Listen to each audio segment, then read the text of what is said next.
નમસ્તે દોસ્તો, વાર્તાનું નામ છે રાજા ડૂમ અને પોપટ. નર્મદા જિલ્લો, ડેડિયાપાડા તાલુકો, તેમાં ડુમખલ નામનું ગામ.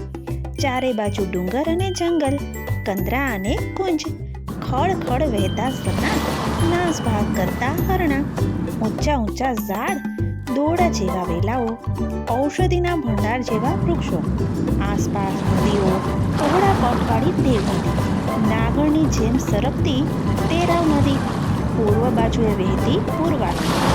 ડુમખલ ગામ સૌંદર્યથી વીંટળાયેલું. ખૂબ જૂના વખતની આ વાત. અહીં એક રાજા રાજ કરતો. આદિવાસીઓની વસ્તી, આદિવાસી રાજા.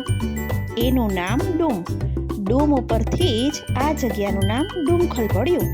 ડુમખલને ચારે તરફ કિલ્લો હતો, અભેદ્ય કિલ્લો. ચારે તરફ ડુંગરાઓ. અજાણ્યાને ડુમખલ તો જડે જ નહીં. રાજાને પોપટ પાળવાનો શોખ. પોપટ પણ ખૂબ જ સમજણા, ડાહ્યા અને વિશ્વાસુ.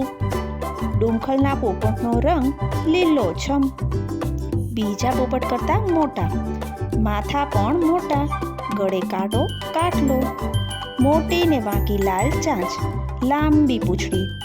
રાજા પોપટને ખવડાવે, પીવડાવે, નવડાવે ને ઊંચા આકાશમાં ઉડાડે. પિંજરે ન પૂરે, આમ તેમ ઉડે, જંગલમાં ફરે, ફળ ફૂલ ખાય, સાંજે મહેલમાં આવી જાય, રાજા સાથે વાતો કરે અને સૂઈ જાય. ડુમખલમાં વણાટકામ થાય, આસપાસમાં ખૂબ વખણાય. રાજા બીજા રાજ્યોને વેચે.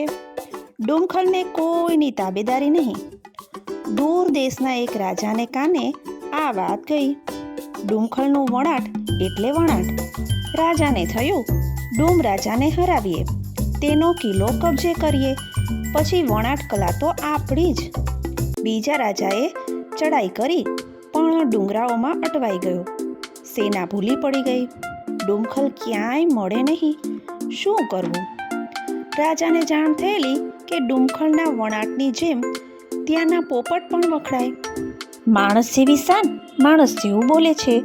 જો પોપટને પકડીને તો ડુમખલનો રસ્તો મળવો જોઈએ. સૈનિકો આમ તેમ ડુંગરા ચડે ને ઉતરે, થાક્યા ને હાર્યા.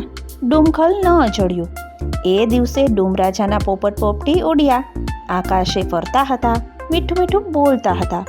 તેણે ખીણમાં સૈનિકોને જોયા, પરદેશી રાજાના સૈનિકો.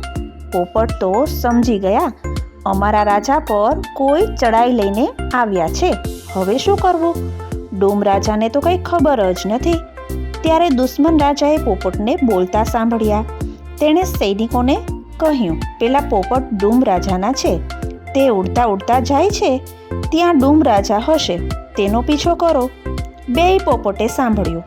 અરરર, આપણો રાજા ભયમાં છે, તેને જાણ કરવી જ જોઈએ. બંને પોપટ આકાશથી નીચે ઉતર્યા.